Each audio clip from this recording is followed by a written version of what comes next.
মহাবিপদে গান্ধী পরিবার। সোনিয়া গান্ধী ও রাহুল গান্ধীর মাথায় হাত। হঠাৎ করেই সোনিয়া রাহুলের দরজায় কড়া নাড়ল ইডি। ফাঁস হয়ে গেল গোপন অনেক কিছুই। এবার কি করবেন সোনিয়া গান্ধী ও রাহুল গান্ধী? লক্ষ লক্ষ টাকা কিভাবে এলো? কারা পাঠিয়েছেন এই টাকা? সোনিয়া রাহুলের ওপর বিস্ফোরক ইডি। ঘটে গেল বিরাট কাণ্ড।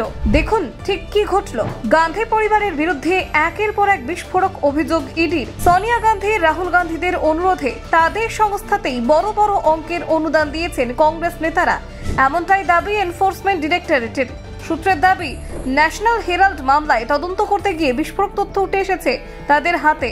এনফোর্সমেন্ট ডিরেক্টরেট বলছে, রাহুল গান্ধীর সংস্থা ইয়ং ইন্ডিয়ান্সে গান্ধীদের অনুরোধেই লক্ষ লক্ষ টাকা অনুদান দিয়েছে বিভিন্ন রাজ্যের কংগ্রেস নেতা। এই ইয়ং ইন্ডিয়ান প্রাইভেট লিমিটেড নামক সংস্থাটি বর্তমানে ন্যাশনাল হেরাল্ড চালায়। রাহুল গান্ধী এবং সোনিয়া গান্ধী একাই ওই সংস্থার ৭৬% শেয়ারের মালিক। বাকি দুই শেয়ার হোল্ডার হলেন প্রয়াত কংগ্রেস নেতা অস্কার ফার্নান্ডেজ এবং মতিলাল ভোরা। গান্ধীদের মালিকানাধীন ইয়ং ইন্ডিয়ান প্রাইভেট লিমিটেড 2011 সালে ন্যাশনাল হেরাল্ড, কুয়াম-ই-আওয়াজ এবং নবজীবন এই তিনটি সংবাদপত্র অ্যাসোসিয়েট জার্নালস লিমিটেডের কাছ থেকে অধিগ্রহণ করে। ইডির দাবি, ঘুরপথে মাত্র 50 লক্ষ টাকার বিনিময়ে অ্যাসোসিয়েট জার্নালস লিমিটেডের কোটি কোটি টাকার সম্পত্তির মালিক হয়ে গিয়েছেন কংগ্রেসের ফার্স্ট ফ্যামিলি পরিচালিত ইয়ং ইন্ডিয়ান প্রাইভেট লিমিটেড। কেন্দ্রীয় তদন্তকারী সংস্থা দাবি করেছে, এখানেই শেষ নয়। ওই সংস্থাটি যাতে ফুলে ফেঁপে ওঠে সেটা নিশ্চিত করতে রাহুল গান্ধীরা নাকি বিভিন্ন রাজ্যের কংগ্রেস নেতাদের অনুরোধ করেন যাতে তারা সংস্থায় অনুদান দেন।